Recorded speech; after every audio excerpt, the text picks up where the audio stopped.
5절까지 말씀으로 사는 자 누구입니까? 사는 자 누구입니까? 라는 제목으로 말씀의 은혜를 나누고자 합니다. 하나님의 자녀가 사모하는 것이 있다면 그것은 천국입니다. 만약 우리가 사는 삶이 이 생의 삶이 전부라면 그리스도만큼 불쌍한 사람은 없습니다. 우리가 하나님을 믿는다는 사실 때문에 이 세상에서 내려놓고 포기하는 것들이 얼마나 많습니까? 여러분 그래요 안 그래요? 지금도 자빠져 자야 되는데 이 새벽에 어쩌려고 이렇게 나오셨습니까? 저는 설교 때문에 나왔지만은 여러분 우리가 천국에 대한 소망이 없다면 이렇게 새벽 제단을 쌓는다는 것은 불가능한 일이죠. 그런데 천국이 없다면 얼마나 허무하겠어요. 여러분 그런 생각해 보셨어요? 천국이 없다. 그럼 여러분들 지금 천국이 없다라는 것이 분명하다면은 여러분 지금 삶에서 바뀔 게 많이 있을 거예요. 우선 교회 안 다닐 겁니다. 그죠? 그래도 다닐 거예요? 그러므로 우리는 매 순간 천국에 대한 확신과 소망을 가지고 살아야 할 줄로 믿습니다. 이건 무슨 동화 속의 얘기도 아니고 성경 66권이 우리에게 계속 가르치는 것이 뭐냐면 여러분 예수님도 오셔서 처음으로 하신 말씀이 뭐예요? 회개하라 천국이 가까이 왔느니라. 말씀이 육신에 대해서 오신 참 하나님이시고 참 사람이신 예수님이 무슨 얘기하셨어요? 천국 얘기하셨단 말이에요. 할렐루야. 하나님의 자녀라고 고백하면서 구원의 확신이 없는 것만큼 불행한 삶은 없습니다. 우리는 하나님의 택함 받은 백성인 줄로 믿습니다. 그렇기 때문에 천국에 대한 분명한 확신을 가지고 구원의 확신을 가지고 우리가 힘차게 살아가야 됩니다. 시편 15편은 질문과 대답의 형식으로 이루어져 있음을 보게 됩니다. 이 시의 내용상 예루살렘 성소에 들어갈 때 암송한 예배시로 보입니다. 내용이 길지가 않죠. 1절에서 다윗은 이렇게 노래합니다. 같이 읽습니다. 여호와여 주의 장막에 머무를 자 누구오며 주의 성산에 사는 자 누구니까. 아멘. 다윗은 시편 15편을 질문으로 시작하고 있음을 보게 됩니다. 1절을 보시면 두 가지 질문이 나오는 것을 보게 되죠. 첫째, 주의 장막에 머무를 자 누구입니까? 둘째, 주의 성산에 사는 자 누구입니까? 정말 단순하게 보이는 질문이지만 아주 중요합니다. 여기서 주의 장막이나 주의 성산이라는 말은 문자적으로 시온의 장막이나 시온의 언덕을 의미하는 말로서 공식적인 경배와 제사를 드리는 장소를 나타냅니다. 또한 하나님이 임재하여 계신 영적 상태를 상징합니다. 하나님은 무소부재하신 줄로 믿습니다. 무소부재란 어느 곳에나 계신 분이 누구다? 하나님이시다. 그런 뜻이에요. 다윗이 말하고 있는 머무를 자와 사는 자는 하나님의 보호 아래 있는 자, 하나님의 거룩한 영역 안에서의 시민권을 차지할 수 있는 자를 나타냅니다. 하나님의 자녀는 하나님의 보호 아래 있음을 기억해야 되며 하나님 나라 백성으로 살아야 되는 거예요. 그래서 하나님의 자녀는 늘 하나님의 날개 그늘 아래 살아가는 거예요. 할렐루야. 다윗은 시편 15편 1절에서 중요한 질문을 한 후에 10가지 조건을 제시하고 있어요. 그러니까 2절부터 쭉 나오는 내용이 몇 가지 조건? 10가지 조건이라는 거죠. 시편 15편 2절부터 5절에서 우리는 다윗이 말하는 주의 장막에 머무를 자가 누구인지, 주의 성산에 사는 자가 누구인지 알게 됩니다. 우리가 주목해서 보아야 됩니다. 여기서 다윗이 말하고 있는 10가지 조건은요, 적극적인 측면과 소극적인 측면 모두를 포함하고 있음을 보게 됩니다. 그런데 이 두 가지 측면은 모두 매우 중요합니다. 왜냐하면 거룩하신 하나님께 나아가기 위해서는 이 두 가지 측면 모두가 충족되어야 하기 때문입니다. 이 두 가지는 예배자의 마음가짐에 대한 거예요. 예배자의 마음가짐. 시편 15편 2절에서 성전에 들어갈 수 있는 조건 중에 적극적인 측면 3가지가 제시되어 있음을 보게 됩니다. 가장 먼저 뭐라고 나오죠? 2절 첫 번째 뭐가 나와요? 정직하게 행하며 이렇게 나오죠. 정직하게 행하며. 그러니까 가장 먼저 뭐다? 정직하게 행하라. 이것은 하나님의 기준에서 인간이 도달해야 할 도덕적 수준을 의미하는 말입니다. 다음으로 뭐가 나오죠? 공의를 실천하며. 그러니까 뭐예요? 공의를 실천하라. 첫째는 정직하게 행하라 이거죠. 이것은 이것은 하나님과의 관계에서 하나님의 언약을 충실히 지키는 것을 이웃과의 관계에서 도덕적인 규범을 준수하는 것을 의미합니다. 마지막으로 뭐죠? 그의 마음에 진실을 말하며. 마지막으로 그의 마음에 진실을 말하는 거죠. 이것은 인간의 내면의 생각들, 곧 마음의 묵상에 관한 구절입니다. 여기에 나오는 세 가지의 적극적인 조건들은 한마디로 표현해서 하나님의 언약의 말씀에 일치하는 성품을 나타낸 것인데, 우리는 정직과 공의와 진실을 붙잡아야 합니다. 그다음 한번 동그라미를 쳐보세요. 2절에 정직하게, 거기 정직에다, 그 다음요 공의, 거다 동그라미 치시고, 그 다음 뭐예요? 진실. 이렇게 한번 동그라미를 한번 쳐보세요. 시편 15편 3절에서요 성전에 들어갈 수 있는 조건 중에 세 가지 소극적인 측면들이 제시되어 있는데, 이것들은 2절에 제시된 조건들을 구체적으로 설명하는 내용들인 것을 보게 됩니다. 첫째는 뭐죠? 그의 혀로 남을 허물하지 아니하고, 이렇게 나오죠. 첫째는 그의 혀로 남을 허물하지 아니합니다. 여기서 다윗이 말하는 것은 다른 사람을 중상모략하기 위해서 그 혀를 놀려대는 것을 의미합니다. 여러분, 우리가 이 신앙생활을 하면서 우리 성도들이 말을 잘하거든요. 여러분, 사실은요 일상생활을 하는 사람들이 이렇게 새벽마다 우리 찬송 부르죠. 그렇죠. 또 뭐예요? 기도하죠. 또 뭐예요? 말씀 듣죠. 그러니까 여러분, 우리 예수 믿는 사람들이 노래방에 가면은 아주 그냥 뭐 거의 날아다닙니다. 저도 그 부단임 목사 이렇게 있을 때 여성계 회원들하고 버스를 이렇게 타고 어디를 다닌 적이 있는데 다 나타나더라고요. 평소 얼마나 노래방에 가서 헌신과 수고를 하셨는지 그냥 뭐 아주 그냥 차가 막 들썩들썩해요. 저도 조금 부를 줄 알거든요. 그래서 같이 불러주면 좋아가지고 그냥 버스 뒤집어지는 줄 알았어요. 하나님 앞에서 뒤집어져야 되는데 그냥 얼마나 노래를 잘하는지 몰라요. 왜 잘하겠어요? 신앙생활하면 맨날 찬송가 부르지. 또 그죠? 기도하니까 성대 좋아지지. 그러니까 예수 믿는 사람들이 그런 부분이 있어요. 근데 이제 문제는 뭐냐면은 말이 많다는 거예요. 말이 많다는 거예요. 하나님께 말을 많이 해야 되는데 하나님 앞에 와서는 입을 꾹 다물고 있고는 그냥 여기 나오는 것처럼 그의 혀로 남을 허물하는 것을 삶의 의미와 목적으로 삼는 사람이 있다는 거예요. 그럼 된다 안 된다? 안 된다는 거예요. 둘째는 뭐죠? 둘째, 그의 그의 이웃에게 악을 행하지 아니합니다. 이것은 다른 사람을 비방하는 행위를 지칭하는 거예요. 셋째는 뭐예요?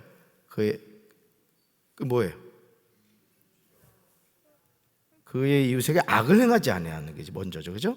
둘째가 그의 이웃에게 악을 행하지 아니하고, 셋째가 그의 이웃을 비방하지 아니합니다. 이것은 이웃을 해하기 위해서 거짓 증거하는 것을 의미합니다. 그러니까 여러분, 지금 그의 혀로 남을 허물하지 아니한다, 그의 이웃에게 악을 행하지 아니한다, 그의 이웃을 비방하지 아니한다, 이게 뭐와 다 관계가 있어요? 혀와 관계가 돼 있는 거죠, 그죠? 우리 말과 관계가 돼 있는 거예요. 그래서 혀로 남을 허물하고 악을 행하고 이웃을 비방하는 것은 뭐다? 죄가 된다는 거예요, 죄가. 그래서 신앙이 깊어진다는 것은 봐도 못 본 척, 들어도 못 들은 척 해야 되는 거예요. 그래서 항상 우리 교회가, 제가 늘 기도하지만 평안하여 든든히 서가는 교회가 된다는 것은 뭘 의미하느냐? 덕스러운 말을 하는 거예요. 아멘? 서로를 축복해주고 서로를 존중해 주는 거예요. 그래서 제가 주일 저녁마다 우리가 하는 거룩한 행사가 있죠. 귀 빠진 분들을 향하여 당신은 사랑받기 위해서 태어난 사람, 이 노래를 불러주는데, 노래를 불러줄 때마다 이렇게 느끼는 게 뭐냐면은 너무너무 어색해하는 거예요. 우리 김옥종 권사님 사진 찍을 때 봐봐. 딱, 이야, 내 이제까지 여기 와가지고 벌써 4년이 다 됐는데, 저기 사진 찍어준다고 그렇게 하는 건 처음 봤어요. 사진 찍을 줄 아는 거지. 그러니까 여러분, 우리가 누군가를 비방하는 것은 너무 자연스러운데 누구를 향하여 이렇게 축복하고 이렇게 하는 것이 어색한 게 많다는 거죠. 저는 우리 사랑하는 성도 여러분들이 축복하는 삶을 살게 되기를 주님의 이름으로 축원합니다. 시편 15편 4절에서 다윗은요, 세 가지를 제시하고 있어요. 세 가지. 첫째 뭐죠? 그의 눈은 망령된 자를 멸시하며, 이렇게 나와요. 이것은 사람들에 대한 태도의 내용으로 의인이 악한 무리를 멀리함으로써 그들의 영향을 받지 아니함을 의미합니다. 영적으로 분별해야 돼요. 그러니까 여러분, 우리가 평소에 가까이 하는 사람이 누구인가를 주목해 보셔야 돼요. 그러니까 여러분, 부모로서 그렇잖아요. 예를 들어 제가 늘 저희 이내를 위해서, 오늘 민태를 위해서도 헌금을 하셨던데, 부모의 공통된 기도는 아마 똑같을 겁니다. 믿음의 친구 만나기를 기도할 거예요. 그렇죠? 믿음의 배우자를 만나는 것을 기도합니다. 왜냐하면 우리가 어떤 친구를 만나느냐에 따라서 강남을 가는 게 문제가 아니라 천국을 갈 수도 있고 지옥을 갈 수도 있거든요. 그러니까 여러분들이 평소에 여러분 자신의 주변에 누굴 만나고 있는가를 보란 말이에요. 기도하는 사람인가, 믿음이 있는 사람인가, 아니면 세상적인 얘기만 하는 사람인가. 내가 만나는 사람이 곧 나의 신앙의 어떤 그 색깔을 만들어 간다는 것이죠. 분별하시기 바랍니다. 둘째는 뭐예요? 여호와를 두려워하는 자들을 존대합니다. 우리가 일상의 삶과 신앙생활에서 회복해야 하는 것이 여호와를 두려워하는 마음이에요. 따라합시다. 여호와를 두려워하는 마음을 갖게 하옵소서. 저는 어릴 때부터 목사 되는 게 꿈이었다 그랬잖아요. 근데 제가 이렇게 목회를 하면서 우리 성도들을 보니까요, 여호와를 두려워하는 마음이 없는 사람이 있어요. 이거 심각한 겁니다.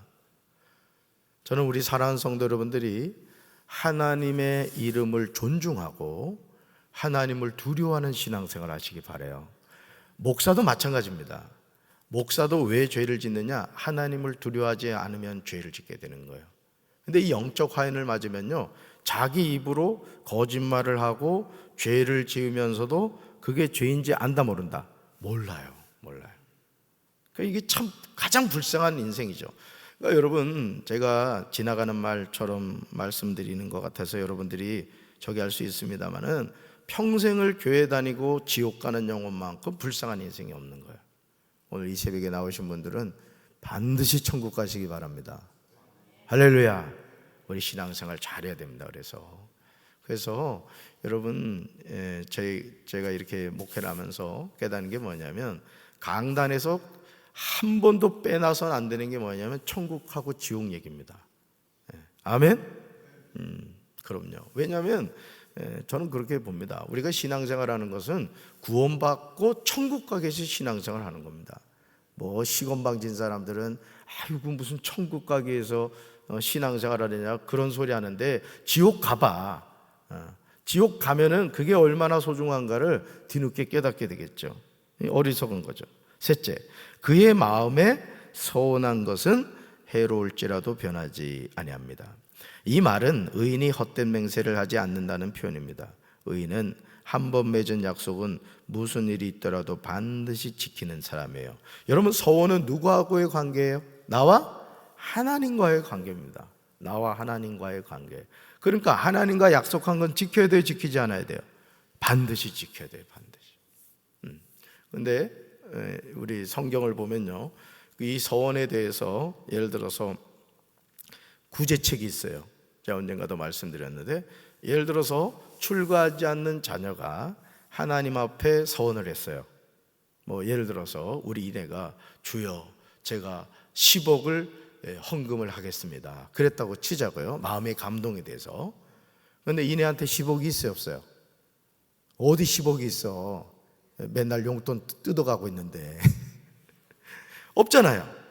근데 이내가 저한테 와서 그러는 거예요. 아빠, 제가 너무 저 은혜를 받아가지고 내가 하나님께 10억을 헌금을 하기로 했어, 이랬단 말이죠.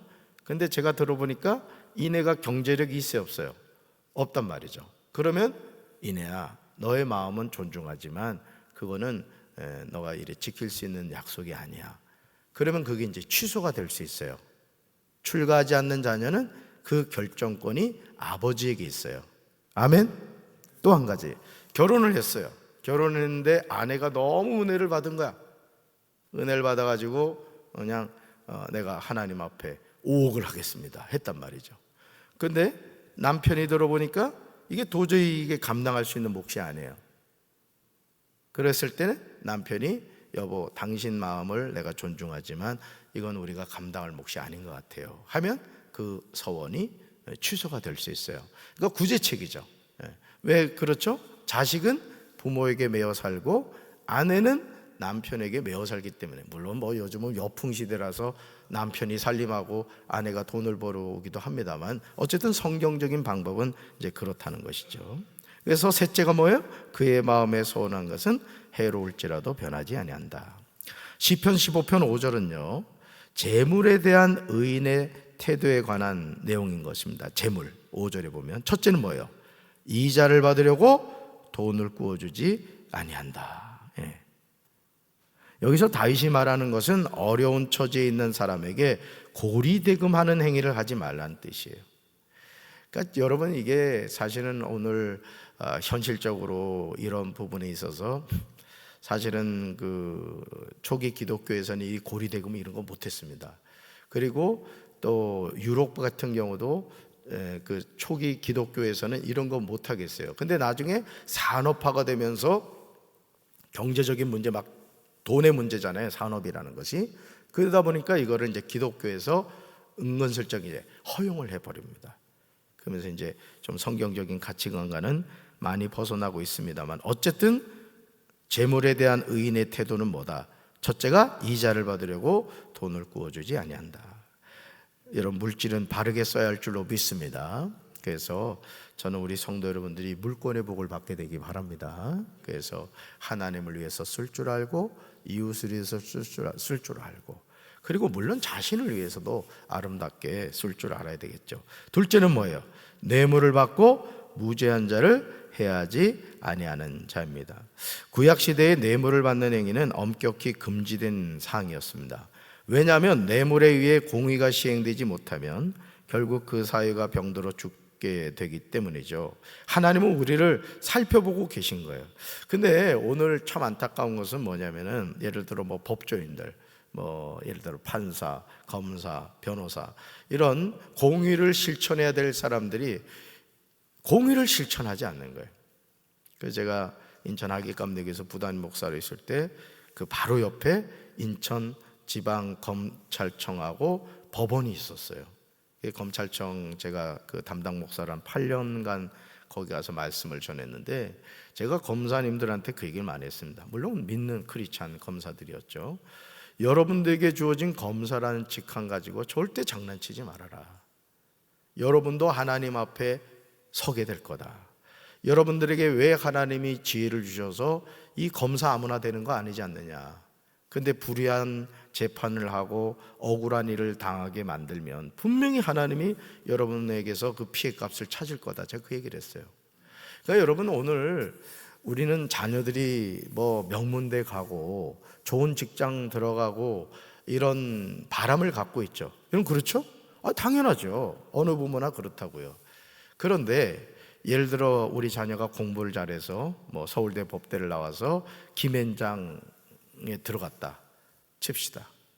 그럼 그때부터는요, 자신의 가치관은 아무 쓸데가 없는 거예요. 무조건 이겨야 되는 거예요.